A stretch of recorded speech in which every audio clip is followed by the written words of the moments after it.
Bonjour à tous, bienvenue à cette conférence présentée par Pigeon sur le thème de la transparence de marque, vecteur de confiance pour les consommateurs.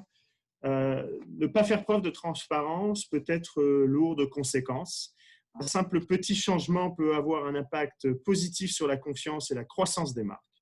Avec l'avènement de la pandémie, la transparence est devenue cruciale. Pourquoi ? Pour assurer la confiance des consommateurs et la survie des marques, le confinement a forcé les consommateurs à s'informer davantage.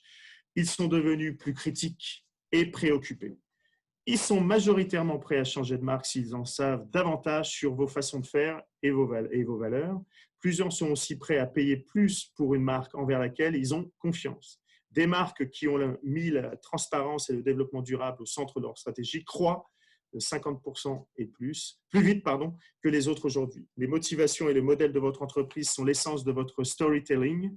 Les marques viables sont riches de sens car la transparence n'est plus une option, c'est maintenant une nécessité. C'est ce que Stéphane Crevier, vice-président de stratégie de marque de Pigeon, va tenter de vous partager à travers sa présentation. Depuis 25 ans, Stéphane aide les organisations à créer des images de marque dans une compréhension approfondie des consommateurs, des marchés et des différentes cultures.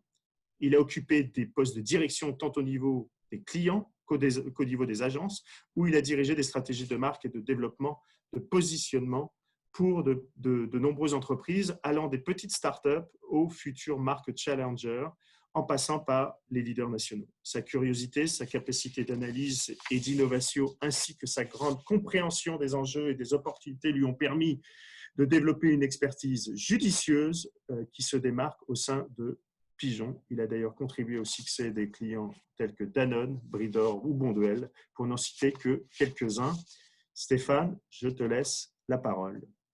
Merci Xavier. Donc, bonjour à tous. Donc, justement, le sujet aujourd'hui, transparence de marque, c'est un sujet qu'on abordait déjà en début d'année. 2019 avait amené son lot de changements, mais la pandémie a emmené même cette transparence de marque-là à un autre niveau, et c'est ce qu'on va voir ce matin. Rapidement, pour ceux qui ne connaissent peut-être pas Pigeon, on est une agence spécialisée en stratégie de marque, design de marque, fondée en 1977, toujours et fièrement indépendant. On est plus de 80 professionnels sur 3 bureaux et on touche à plusieurs secteurs, mais l'alimentation, l'agroalimentaire représente vraiment une grande partie de notre expertise et de notre bassin de clients. Donc, nos 3 bureaux nous permettent aujourd'hui vraiment de réaliser des projets au niveau de différentes marques alimentaires sur plusieurs continents. Et puis, on en est très fiers et tout ça piloté principalement à partir de nos bureaux au Canada. Donc, ici, comme Xavier disait, on a autant des marques challenger, des marques start-up que les grandes nationales, ce qui nous amène vraiment à avoir une grande expertise et d'être constamment au courant de tout ce qui se passe, et principalement avec les insights consommateurs. Puis c'est ce qu'on va justement voir aujourd'hui. Donc, cette consommation sans conséquence est vraiment révolue. On le mentionne, les consommateurs, on la voit, la façon d'acheter aussi, on dit toujours c'est une façon de voter, ces choses-là, mais la COVID-19 nous a emmené vraiment à un autre niveau. Puis, le problème aussi de transparence qu'on voyait, on entendait, que ce soit de la part de clients ou dans l'industrie, c'est que trop souvent, puis enfin, c'est quelque chose qui change, mais trop souvent, la transparence était uniquement liée au clean label. Donc, lorsqu'on disait, ouais, ben, c'est une transparence, je mets ma liste d'ingrédients simplifiée, mes consommateurs peuvent l'avoir, mais c'est beaucoup plus et beaucoup plus grand que simplement les ingrédients. Donc, 2019 nous a amené un début de grand changement et 2020 nous a amené à vitesse grand V ces grands changements-là. Il y a un an, semaine pour semaine, parce que l'anniversaire se passait le week-end dernier, à Montréal, on avait les chiffres 300 000, 500 000, mais il y était quand même des centaines de milliers dans la rue qui voulaient changer le monde. Et puis, c'est vraiment quelque chose qui est générationnel, qu'on sent beaucoup dans ce mouvement de transparence de marque.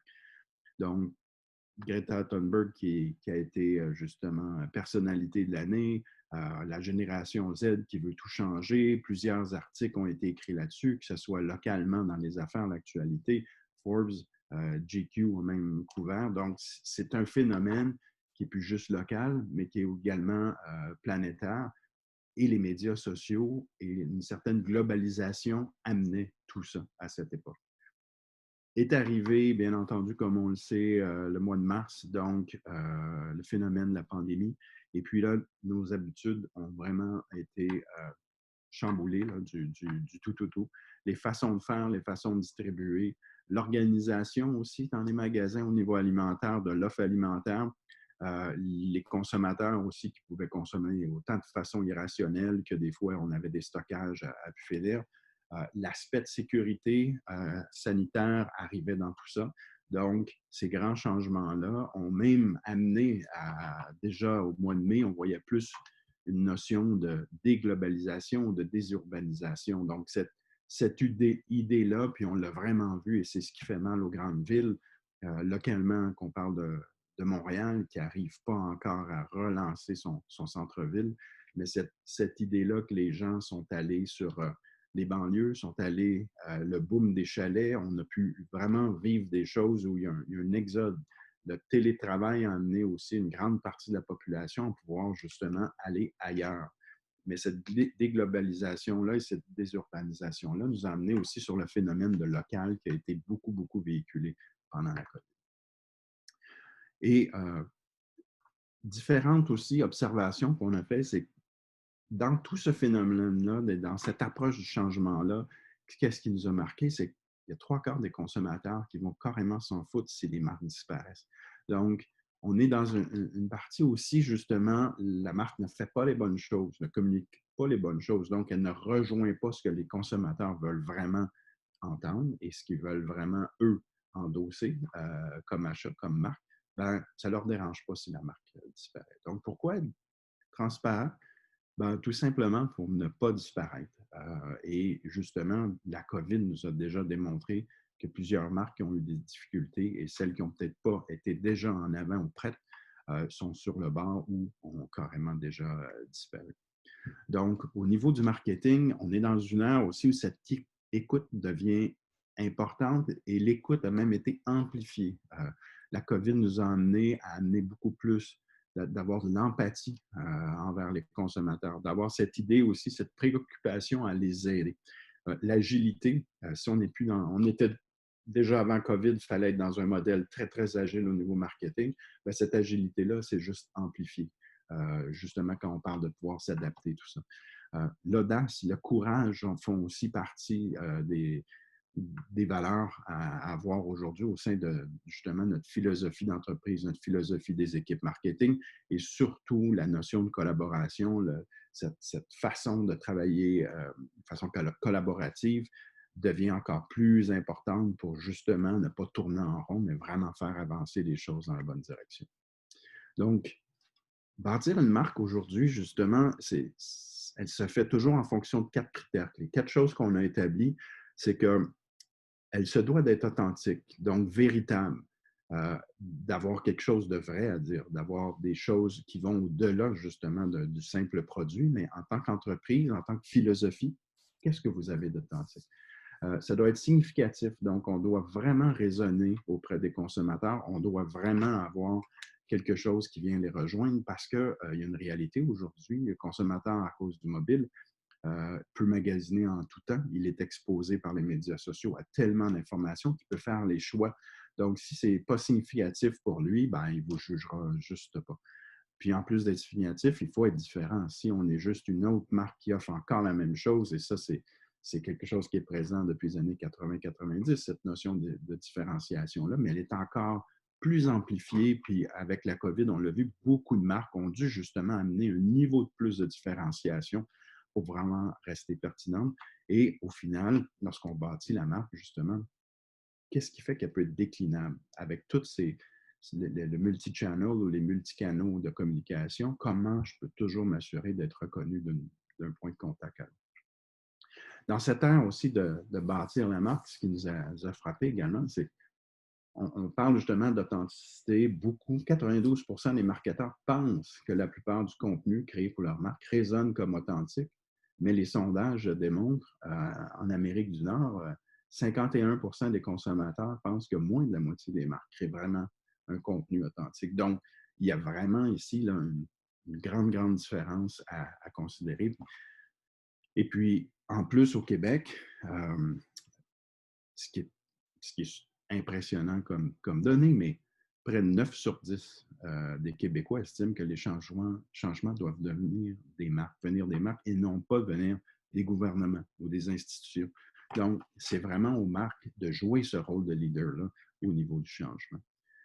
Old Food Market a même fait des sondages auprès de sa population et ce qui en ressort sans vraiment de surprise, c'est que oui, la qualité était très, très importante, mais la transparence dans l'approvisionnement, donc d'où viennent les sources d'approvisionnement, qui les fait, qui sont les gens derrière. L'importance aussi de diminuer le plus, on parle beaucoup de processed food, donc de diminuer le plus possible, se rapprocher justement le plus près de l'ingrédient et l'aliment à sa nature. Il y a quand même une réalité où les gens vont lire de plus en plus les ingrédients. Au Canada, en plus, toutes les normes d'étiquetage qui évoluent, la façon maintenant même de mettre davantage en avant-plan les listes d'ingrédients vont amener justement à exposer et à forcer encore plus les consommateurs à lire. Puis quand on parle des consommateurs qui sont plus justement chez Old Food, qui sont plus soucieux de leur alimentation, qui est quand même une plus petite partie, qui n'est peut-être pas la grande majorité, mais 70% de ces consommateurs soucieux-là, en anglais, ce qu'on appelle ceux qui recherchent le Better for Me ou Better for You Food, eux vont les lire. Donc, l'environnement aussi, on en a beaucoup parlé en 2019. C'est quelque chose qu'on a peut-être un petit peu moins vu, mais on sent le message qui revient. Là. Et puis, je pense que sur la fin d'année, c'est quelque chose qui va être rétabli et remis sur la sellette. Et tout ça, on parlait justement de ceux qui veulent changer les choses. Notre génération Z, qui était principalement celle, justement, qui était là pour faire changer les choses, c'est nos natifs numériques. Hein. C'est vraiment une génération où eux vont plus la génération des milléniaux, donc la fameuse génération Y, ensemble, dans juste quelques années, ils vont carrément prendre la place en quantité de la génération X et des boomers. Donc, c'est vraiment un quart de population à plus que considérer, à bien comprendre comment cette génération-là va influencer. Elle veut vraiment changer le monde. 60% d'entre elles disent qu'elles veulent avoir un impact sur le monde, justement, comparé à 39% des milléniaux. Les milléniaux, on les sentait très, très un peu plus centrés sur eux-mêmes, leur expérience à eux, bon, cette idée de voyage, aventure, tout ça, mais il y a quelque chose où la génération Z, elle est un peu plus collective. Elle aime vivre en communauté. Et puis, est-ce qu'il y a des liens à faire? On entend nos gouvernements, justement, puis le premier ministre Legault hier qui annonçait justement que c'est souvent chez les jeunes actuellement où la COVID, cette idée de socialiser, d'être ensemble et tout, c'est quelque chose qui fait partie, qui est intrinsèque à leur génération. Il y a également près de la moitié qui veulent travailler pour une entreprise qui fait vraiment une différence positive dans le monde. Donc, lorsqu'on parle justement d'entreprise avec ses valeurs, sa philosophie, ben, on a justement des difficultés d'attirer des nouveaux talents. La pénurie de main-d'œuvre, elle est là, mais justement, si on veut avoir cette jeune génération-là au sein de nos entreprises, qu'est-ce qu'on fait comme action, justement, ou qu'est-ce qu'on communique au niveau de notre marque pour s'assurer, justement, qu'ils vont s'y joindre? C'est la génération aussi la plus connectée. Donc, la COVID, pour eux, était déjà connectée avec tous les outils. Donc, ils sont passionnés d'information. C'est la génération aussi qui est la plus instruite. Donc, on n'a jamais vu. Donc, ils ont accès aussi à une quantité inégalée d'informations. Est-ce qu'elle est toujours bonne? Des fois, non. Mais en même temps, c'est fou comment le côté exponentiel peut se faire en partage d'informations.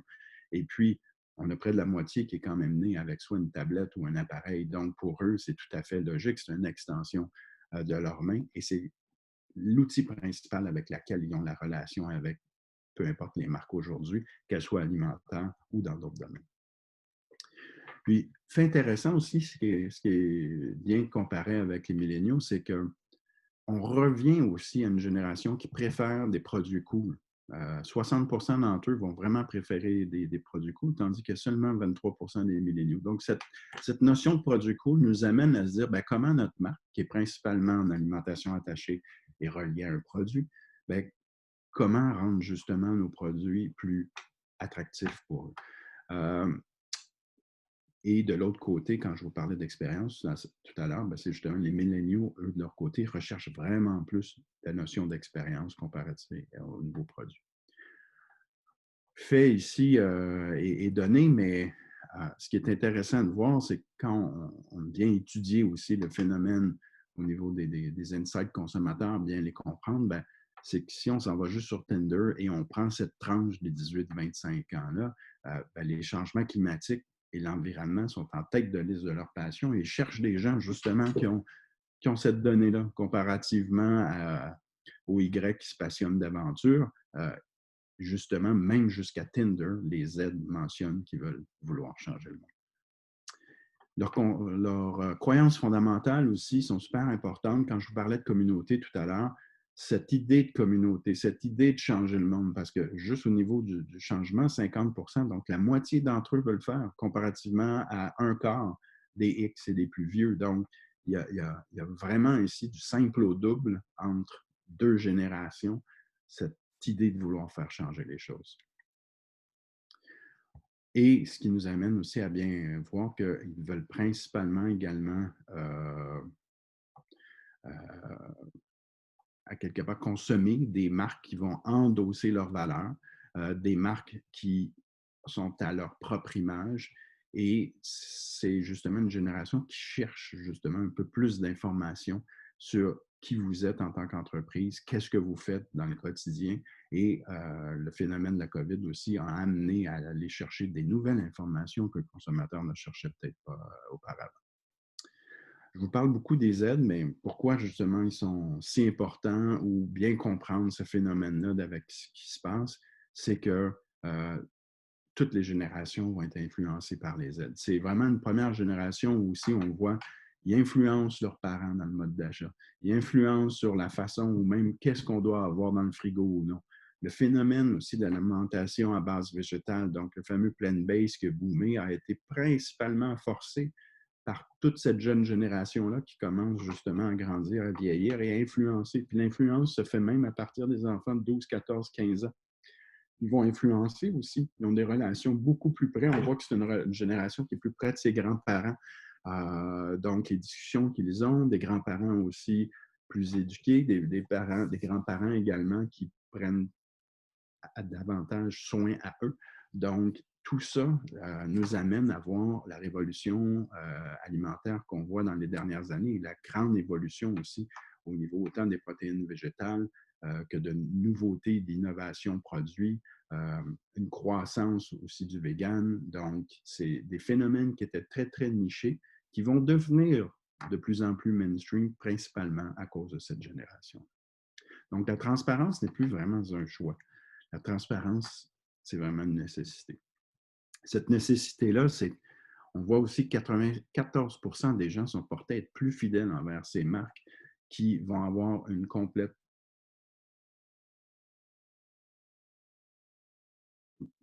à propos de ce qu'ils font. Et la COVID, fondamentalement, désolé, changer notre présent et notre futur, principalement sur une attention accrue envers la santé, bien entendu.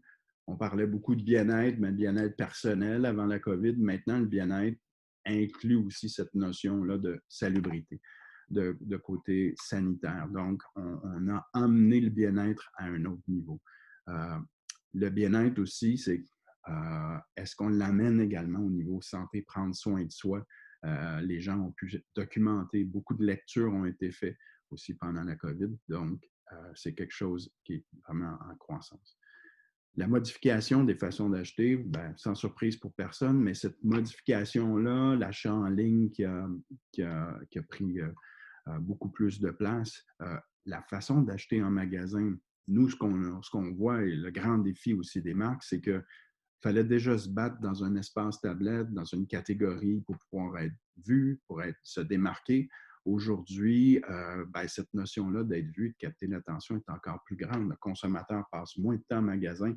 En même temps, c'est plus nécessairement la personne qui faisait les achats principaux avant, où on voyait souvent la femme. Aujourd'hui, c'est un peu tout le monde. Il va avec la liste et on veut sauver du temps, on va aller vite en magasin. Donc, l'achat impulsif veut pas, été beaucoup affecté par la façon d'acheter. Et tout ça s'est transféré aussi sur le web. La façon maintenant de définir, de designer, de créer les marques, on doit également capter l'attention autant dans la notion traditionnelle du magasin que dans tout ce qui est le commerce en ligne. L'obligation d'innover, de s'adapter, ça a vraiment été forcé.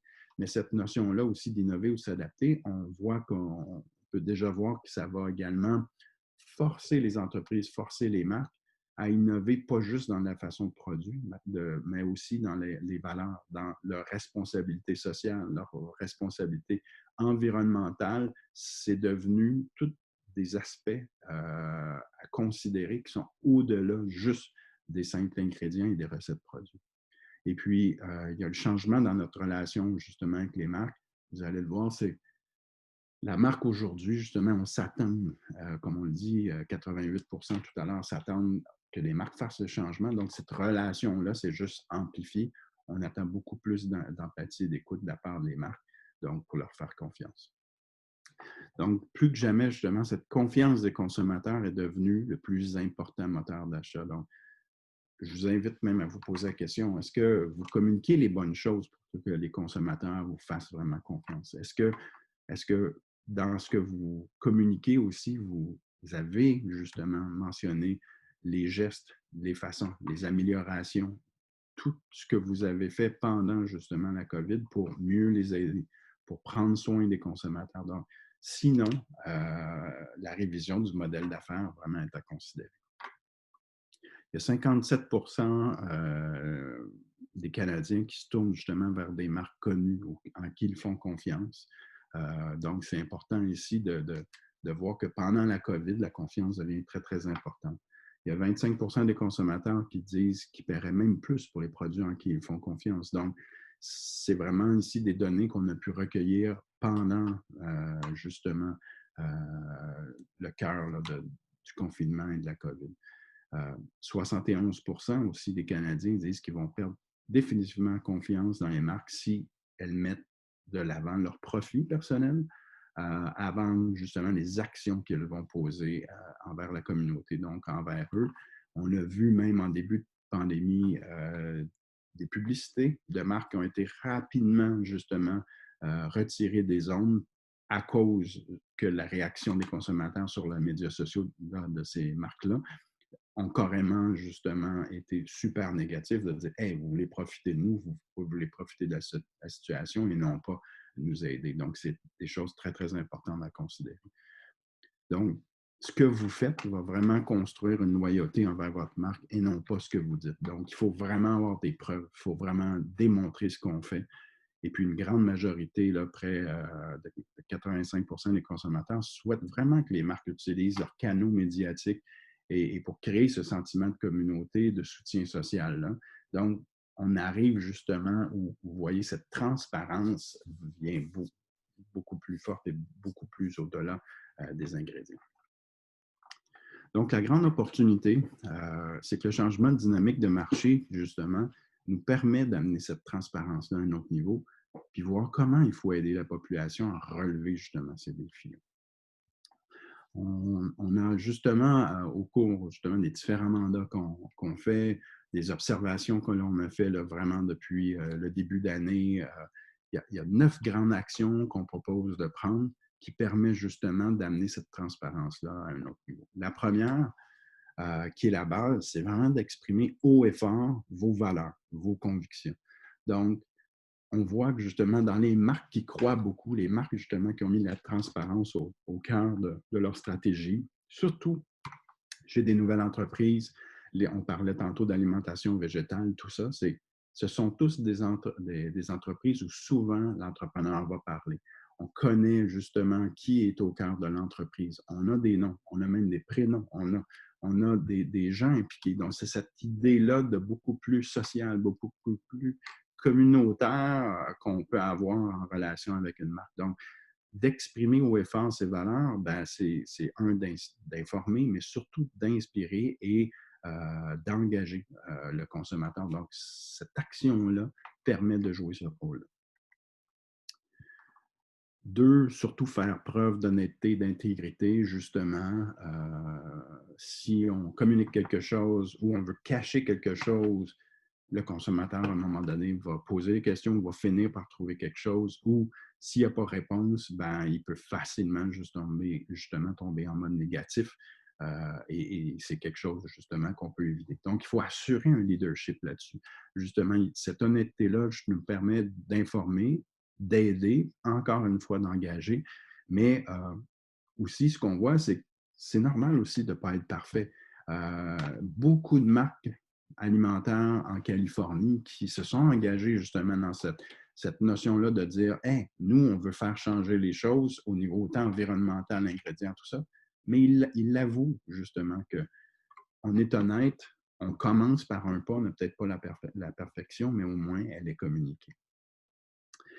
Communiquer des objectifs clairs et partager vos progrès aussi. Donc, toute marque, justement, en transparence, on voit beaucoup le phénomène qui a suivi. Puis ça, on voit une croissance énorme dans les 3 dernières années, surtout sur 2019-2020, les fameux rapports de développement durable. C'est quelque chose qu'on voit de plus en plus chez les entreprises, le fameux Sustainability Report, qui est vraiment démontré. Également, les rapports, au-delà du rapport financier ou le rapport annuel que l'on connaît d'une entreprise. Maintenant, il y a vraiment un rapport dédié sur cette idée de c'est quoi nos objectifs, où on veut aller. Les sites web sont constamment mis à jour.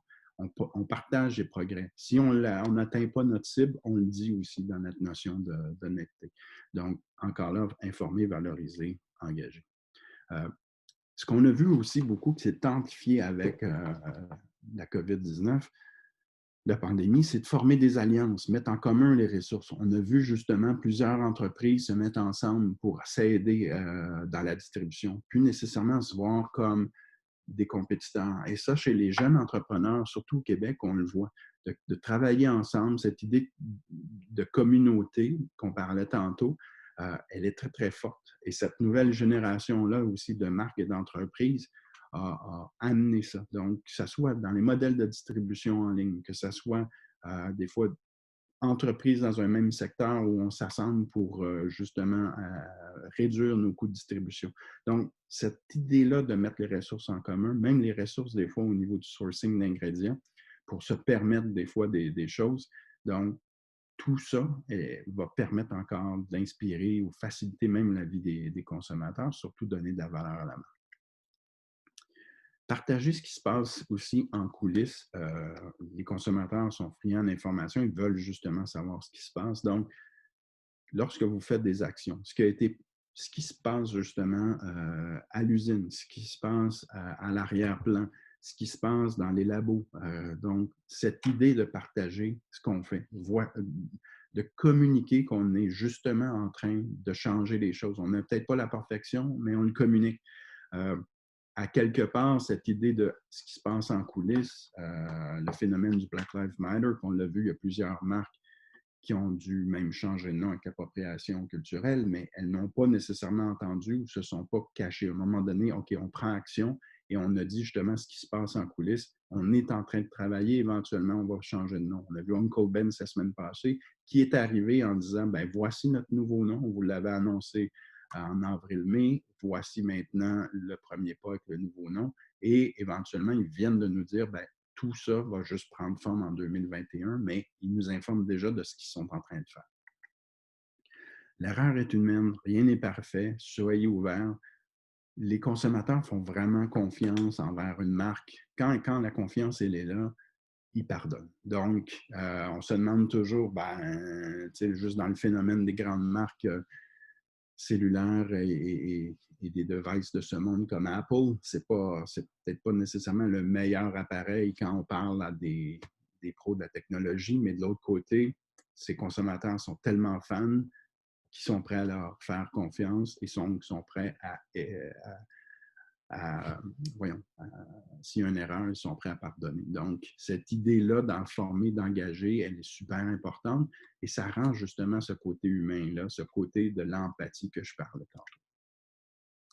L'idée aussi de créer des forums de discussion ouverts. Donc, justement, de ne pas travailler ou faire les choses en catimini, c'est quelque chose qui est vraiment révolu. L'idée est vraiment d'impliquer les consommateurs, de les engager, de les mettre au centre des discussions et surtout la jeune génération, elle aime pouvoir dire son mot. Donc, cette idée-là de pouvoir les impliquer, aller chercher des commentaires, les inviter justement à commenter sur notre marque, à commenter sur les actions que l'on prend, ces choses-là. Donc, c'est quelque chose qu'on doit mettre dans notre plan d'action aussi. Affichez vos responsabilités sociales et environnementales, on le parlait tantôt, au niveau aussi du rapport de développement durable, mais cette idée-là d'aller au-delà justement de simplement les produits, de ne pas juste communiquer sur ce qu'on fait comme produit, mais comme responsabilité sociale. Et avec la COVID, ce qu'on a aussi beaucoup vu et ce qui s'est amplifié, c'est que qu'est-ce que vous avez fait également du point de vue des employés? Donc, comment justement chacune des entreprises ont pris soin de la sécurité de leurs employés, mais aussi pour la sécurité des consommateurs. Même des marques comme Amazon ont mis carrément cette idée-là, ces valeurs-là au centre de toute la communication, justement pendant le COVID, avec justement le boom qu'on a connu. Fait que vous voyez, ce n'est pas juste des choses qui se font au niveau de marque alimentaire, mais vraiment tout secteur. Et éventuellement, ben, l'après-COVID va nous aider peut-être à en faire un petit peu plus, mais ça n'empêche pas justement d'être toujours à propos pour organiser et partager des événements en direct. Donc, justement, au niveau de l'événement, n'est pas nécessairement le grand événement comme on le connaissait avant, ça va revenir, mais il y a des événements où qu'est-ce que vous faites justement au sein de l'entreprise? Qu'est-ce que vous avez créé et créer cette idée aussi en direct. Là. Les technologies aujourd'hui nous permettent vraiment de communiquer de façon rapide cette information-là. Et c'est une autre façon également un peu de divertir sur notre marque. Donc, de la rendre accessible et de la rendre attractive. Pour finaliser, juste pour vous montrer 4 inspirations ou 4 exemples justement pour vous démontrer les actions qu'on proposait, comment elles prennent forme dans la réalité. Danone est une entreprise qui est justement très, très impliquée dans ce qu'ils appellent, eux autres, le phénomène d'agriculture régénératrice et le Food Revolution. Donc, cette idée-là, vraiment, que la révolution alimentaire, ils sont au cœur de chacune des choses. Leur identité d'entreprise a été même revue avec cette notion de One Planet, One Health. Donc, tout le phénomène, ça n'a pas juste été quelque chose dans ce qu'on dit, mais dans les actions, quand on parlait justement de ce que vous faites. Tout le modèle, justement, tourne là-dessus. L'identité, comme vous voyez avant, le personnage, on l'appelle Danny. Danny qui regardait à gauche, à la limite, qui regardait à l'arrière. Aujourd'hui, regarde vers le futur, regarde en avant, avec cette idée-là aussi vraiment de progression. Tout le programme aussi des objectifs 2030 en termes de développement durable ont été créés sous une identité justement de marque pour pouvoir communiquer le modèle d'affaires, le modèle de marque et la notion de confiance. Donc, c'est vraiment des choses en plus qui étaient déjà en place avant le phénomène.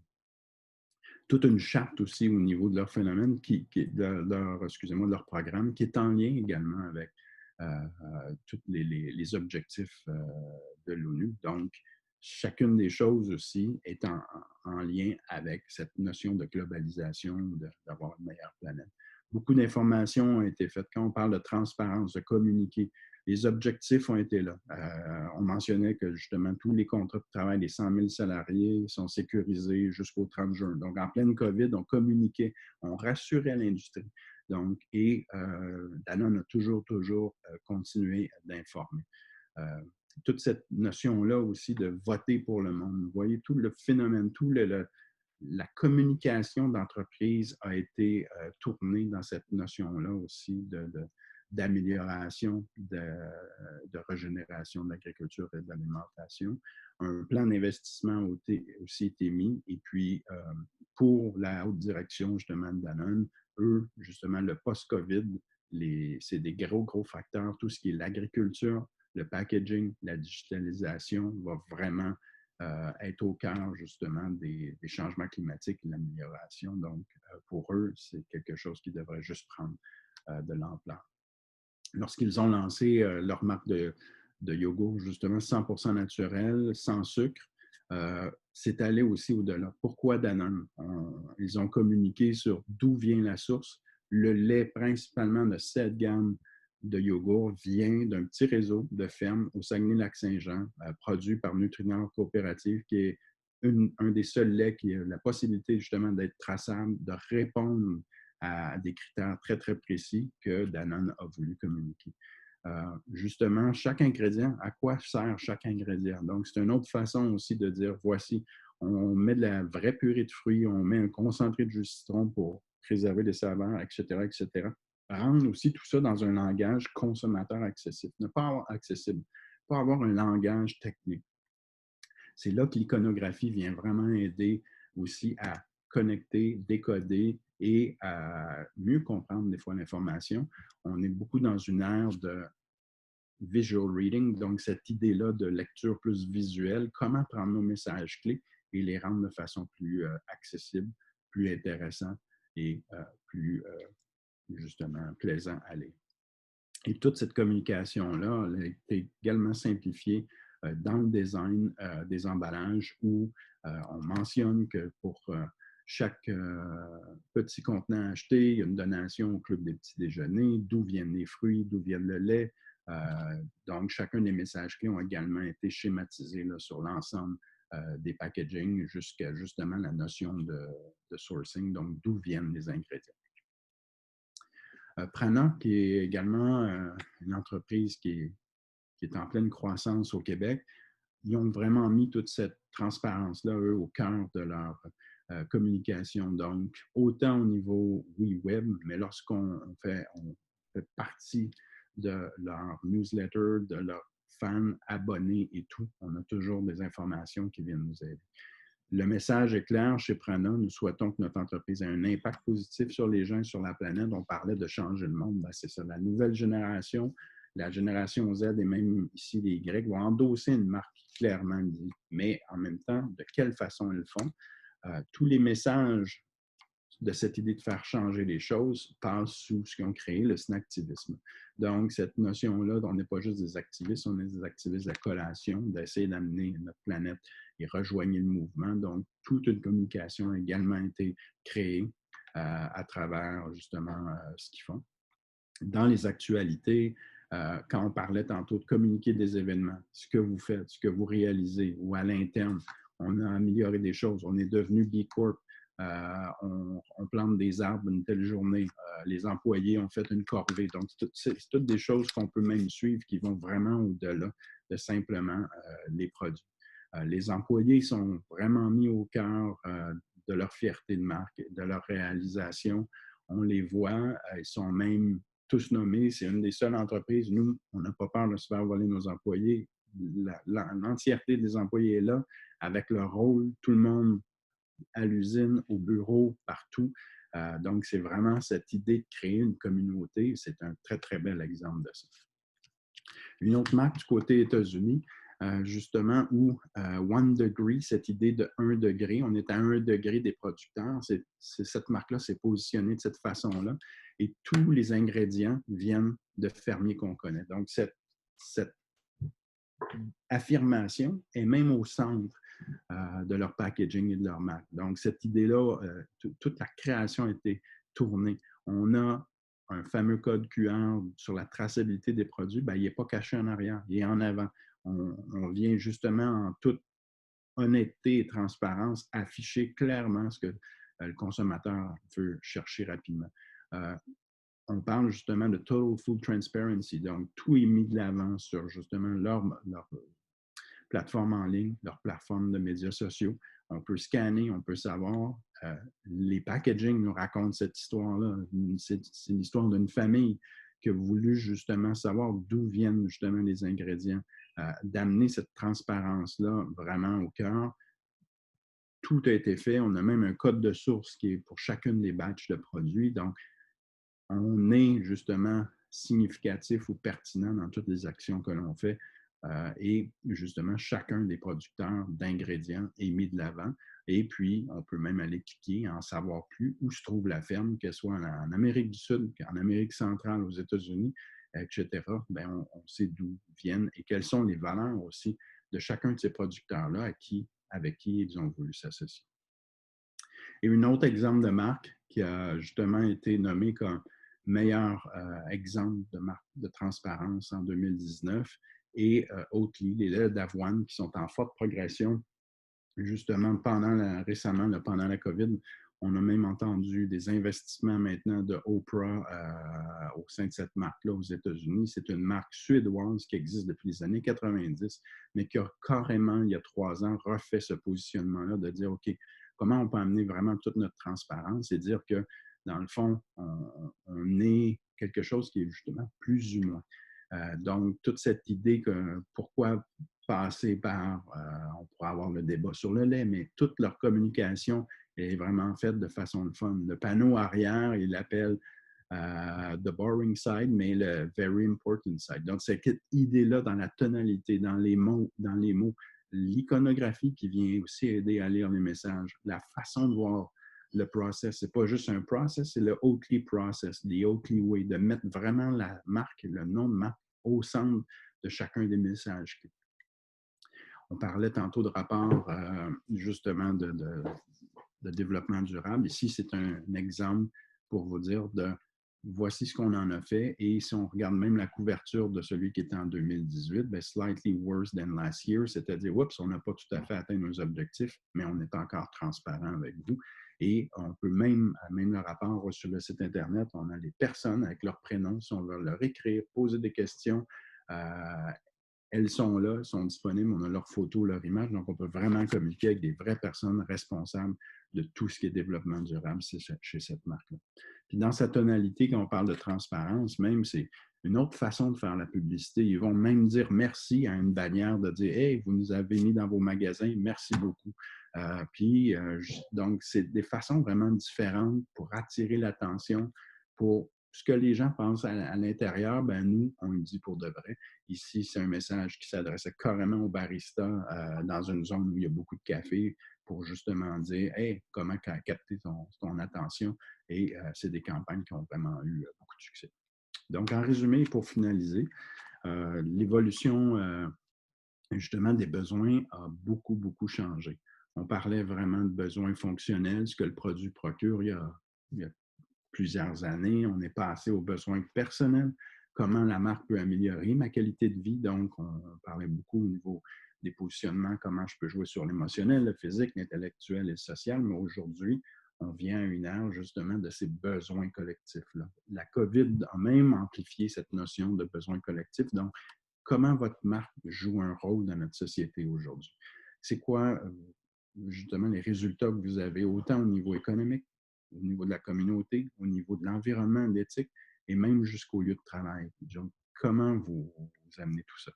C'est ce qui fait que ce qu'on voit et ce qu'on va voir dans les prochains mois et les prochaines années, c'est qu'on est parti de marques beaucoup descriptives à des marques inspirantes, et maintenant, on va avoir un phénomène beaucoup plus de marques humaines, autant dans les noms de marques, dans les façons de communiquer, dans les messages clés.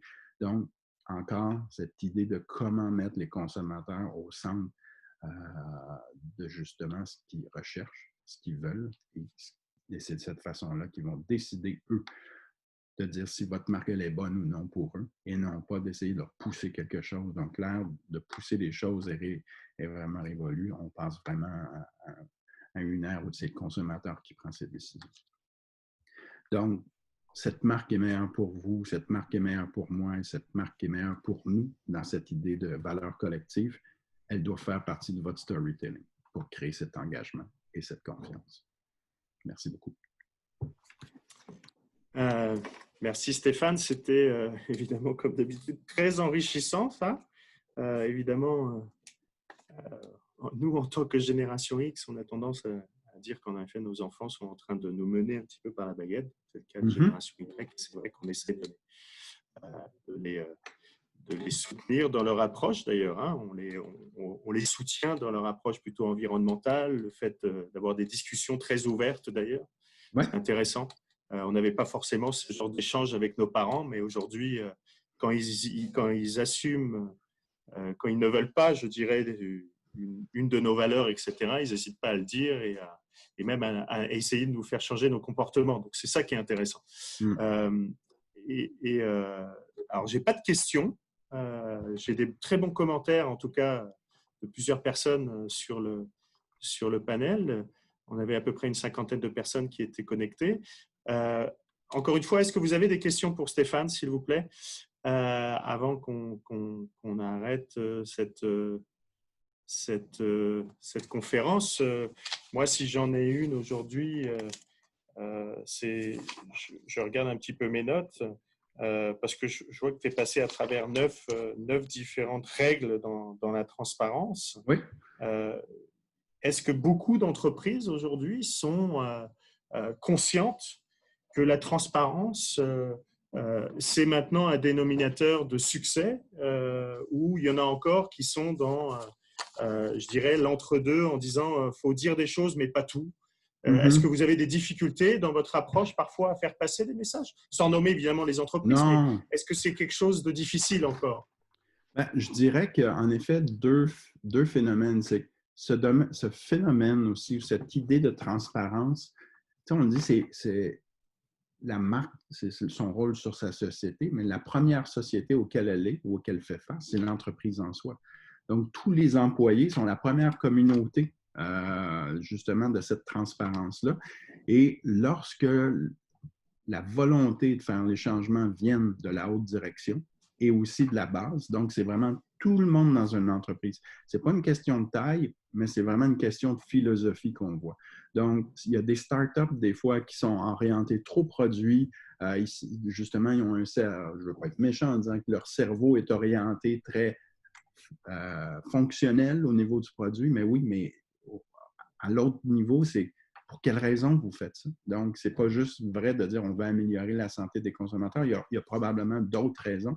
Puis à un moment donné, c'est comme ça qu'on vient à chercher, gratter. C'est pas tout le monde non plus qui veut se mettre de l'avant-plan, ça c'est bien compris, mais c'est là que justement, mais la marque, elle doit se mettre d'avant-plan à communiquer ses valeurs, cette philosophie, cette façon de faire. Et je pense qu'il y a aussi un phénomène, la fameuse certification B Corp. Puis Danone en est une, c'est une des premières grandes entreprises à l'être. Trana est aussi certifiée B Corp. Mais donc, ces entreprises-là, comme le People Planet est au cœur du aval profit, et ce phénomène-là, on sent qu'il fait boule de neige sur plusieurs autres entreprises. Les entreprises viennent justement voir, mais c'est un phénomène justement de tout le monde, et pas juste en haut qui dit à la base, voici ce qu'il faut faire. Où ça marche, c'est parce que tout le monde dans l'entreprise se met ensemble. J'ai une question, c'est très intéressante. La transparence, est-ce vraiment une réalité pour les produits alimentaires conventionnels? On sait que c'est une réalité pour les produits bio, mais en plus de ça, je rajouterais par rapport à la conférence qui avait lieu un peu plus tôt ce matin avec Nielsen, il expliquait qu'avec la pandémie, les gens ont tendance à revenir sur des marques du top 20 avec des produits peut-être un peu moins santé, un peu moins, on pense souvent au Kraft Dinner, etc. Qui est le SKU numéro 1. Comment on fait? Comment on fait pour justement, face à une pandémie comme ça, continuer à dire aux entreprises vous devez être transparentes alors que les consommateurs face à une réaction complètement, je dirais, non conventionnelle et dire je vais, alors qu'avant ils étaient dans l'exploration, aujourd'hui ils reviennent à des produits plutôt comfort food qui sont pas forcément les plus les meilleurs en termes de tout ce que tu as pu dire, développement durable, humain, inspirant, tu vois. C'est là que je disais tantôt, c'est important de démontrer qu'il y a un premier pas de fait. Oui, c'est vrai que le Kraft Dinner est le produit le plus vendu au Canada. C'est même nous qui le designons, le fameux KD.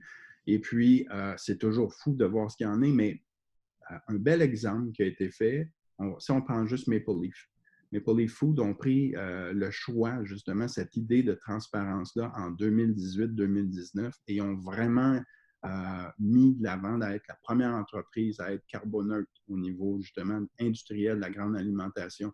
Oui, leurs produits, le jambon, ont encore des sels, mais on crée des collections, justement, moins de sel, amélioration, tout, parce que le monde veut continuer à manger du bacon ou du jambon, même si c'est peut-être pas sain.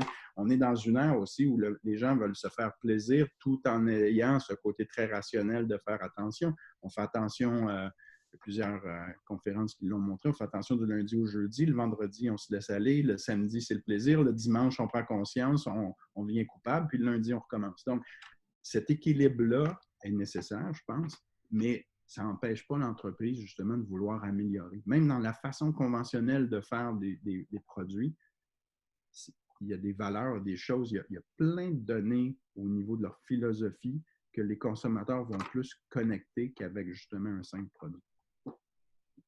Intéressant. J'ai une autre question aussi qui est très intéressante. On accuse de plus en plus souvent les entreprises de greenwashing. Pensez-vous que la transparence va passer par des auditeurs indépendants pour valider la performance des entreprises? Justement, il ne faut pas parler justement de greenwashing. Il ne faut pas se mettre dans une ère de greenwashing. Quand je parlais d'honnêteté, justement, c'est d'amener déjà cette première phase-là d'honnêteté, c'est-à-dire oui, peut-être que l'idéal, c'est que ça va nous prendre 5 à 10 ans à arriver là, mais honnêtement, on commence. On commence à faire les premiers pas pour s'engager vers où on veut aller. Et c'est ça que je vous ramène encore à l'exemple de Maple Leaf qu'on a vu récemment là, dans les audits qu'on a fait, où la façon de communiquer leur engagement, la façon de faire, la façon de dire aussi que, regarde, c'est peut-être pas parfait, mais au moins on commence là. On va atteindre une certaine perfection dans 4-5 ans parce que l'engrenage va s'être fait. Mais si on ne commence pas aujourd'hui, on n'y arrivera jamais. Justement, nous, le statu quo, on a mis ça de côté. Donc, c'est là où, justement, il faut pas profiter de ça. Je le disais tantôt, ce n'est pas ce que vous dites, mais ce que vous faites. Donc, les consommateurs vont vraiment se fier aux engagements que vous faites. Peu importe la grandeur du pas, c'est ce que vous faites. Parfait. Moi, c'est tout pour mes questions. Je ne vois pas d'autres questions. Stéphane, encore une fois, merci pour cette présentation qui est... Ah, j'ai encore une autre question. Non, c'est un commentaire, mais je vais le lire quand même. Je vous remercie pour votre intervention. D'ailleurs, j'en ai eu d'autres commentaires de ce niveau-là. Votre intervention qui est pour moi très enrichissante. Je viens de Madagascar. J'ai une société nature, PME, et très consciente de la transparence dans tout ce qu'on fait, qui nous mène à la fidélisation de nos clients. Merci encore. Voilà, c'est un bon message à mon retour, mais j'en ai d'autres. Merci, j'en ai plein de bons commentaires. Je vais terminer pour dire à tout le monde que Stéphane Crevier est un expert pour nous. Il est présent dans l'Expert Hub, dans le hall, je dirais, découvrez l'experticial. Il permet justement à tous les visiteurs et exposants de justement poser des questions et de y répondre, d'essayer de les diriger. Donc, vous pouvez évidemment le retrouver sur son stand virtuel dans le hall. Découvrez l'experticial juste après la conférence. Il est là à votre disposition. Je rappelle aussi à notre audience que cette conférence virtuelle sera diffusée dans quelques minutes sur notre chaîne YouTube Ciel TV et sur le site du salon virtuel dans la section conférences en rediffusion. Merci à tout le monde et à toi Stéphane d'avoir été présent. On vous remercie bien évidemment pour votre support de Social Canada version virtuelle et je vous souhaite à tous une très bonne visite virtuelle de notre salon. À bientôt.